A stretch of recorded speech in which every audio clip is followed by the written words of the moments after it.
Here are the last of our winter scene, well, children's primary winter scene pictures, and they've taken a marble and a blue piece of paper, put the blue piece of paper in a box, say a pop can box or a cardboard box or shoe box, and place the paper down. Then your marble, you put it in white paint, roll it all around, then dump the marble out, and you can even take a spoon and spoon on some paint on the picture, and then you just keep tipping the marble box so that you get these stripes and this effect from it.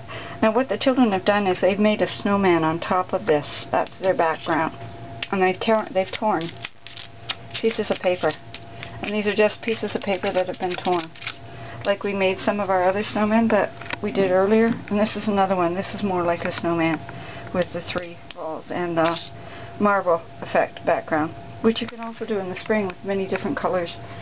Or just if you want something to do and you don't have any ideas, put in a marble in one color and then put another marble in say a red and a blue and a yellow, and do one marble at a time, and then you create an awesome design. Alright. You're probably wondering where I got the idea for this print. Well, you can do it like this. These little prints. Guess what they're made from? I bet you can't guess. A small Lego or a small Connect. It's a Connect, and it's in the shape of a circle, and you just take it and put it in your white paint and then stamp it on. So it's the little round circle Connect, and you probably all have them in your classroom or your daycare center. The kids just dip it in the white paint and then put it all over their picture. You can also do this with carrots. Cut part of the carrot off and make a print from that. You can make a print from a potato, which gives an interesting shape to it too, because you can cut in different shapes like triangles, circles, squares, if you're doing or talking about different shapes.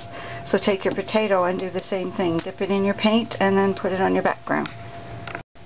You could probably add some glitter to it if you want it to sparkle, either glitter glue or your glitter that you shake on, or your white glitter, to add different dimensions to your picture if you want to.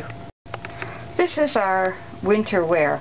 Usually we start up our winter ideas with our oven, our mitts, and our hat, and you just take a shape like that, and then you add sequins to it, and these are foam snowflakes. So you just give it a little bump there and a little bump there, and like a huge bowl there, and then a little pom-pom on the top. That's the hat, one of the hats. Okay, another is earmuffs. Again, just a half moon shape. You can fold your paper and cut it even. And this is the just a powder puff earmuff. Another earmuff. The fun one is this one, which is the scarf. And what I've done with the scarf is I've used a 1-hole punch and then added yarn to it, and then the children decorate it. And you have your scarf. So you can fold it and cut it out. Well, anyway, you can cut it out lengthwise, or if you want to, you can fold it in half and cut out in half. And then you can decorate with things like this, sparkles, sequins, stars, or you can decorate with flowers like that, or you can use the foam shapes that are already pre-cut, and they just glue them on. See, there's a mitt with a foam shape on it, and this mitt, with the mitt, all I did was trace their hand. Then I went around the outside and made it bigger and put a 1-hole punch here, and then added, as you can see, the ribbon to join the mitts, because some children have mitts, which is a good idea if you have little guys, with a string that goes through the sleeves, and then they just attach it to that. So there's a 1-hole punch with that attached. And then that side, there's your other mitt. So they have their pair of mitts, and all sorts of colors you can use.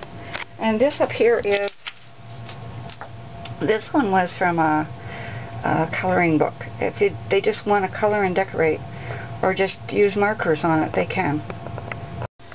Another idea for your mitt or decorating your scarf or your hat or your earmuffs is to take stickers, round or square, or you know what you can do? You can take a bingo dabber. That's the thing that it's like a container, and the end of it is felt, and you just dab on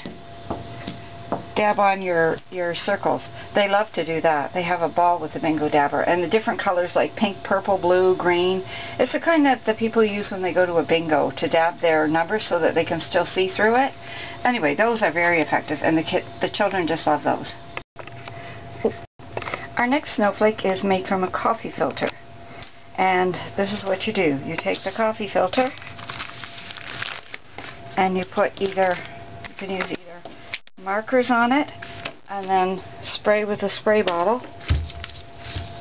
So color it with all the markers, then you spray it with a spray bottle, and all the colors run into each other and they blend in.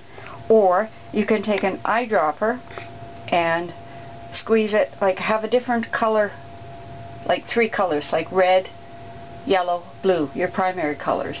Take those, then put 1 eyedropper in each, and then have them take an eyedropper and squeeze the drops onto the coffee filter. And after they're finished with that, it starts to look like this. Now if I were to spray this with the water, the spray, it would spread out.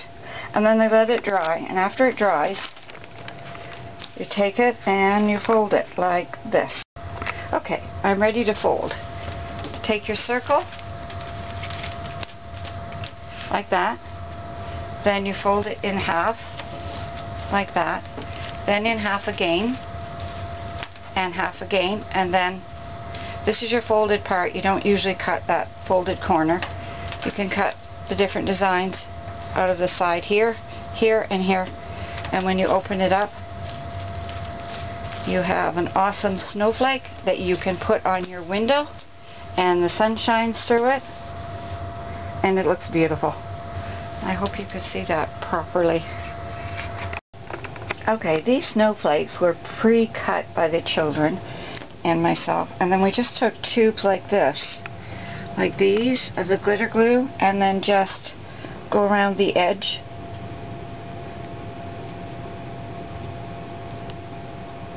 Like that. And decorate them. And go around the shapes.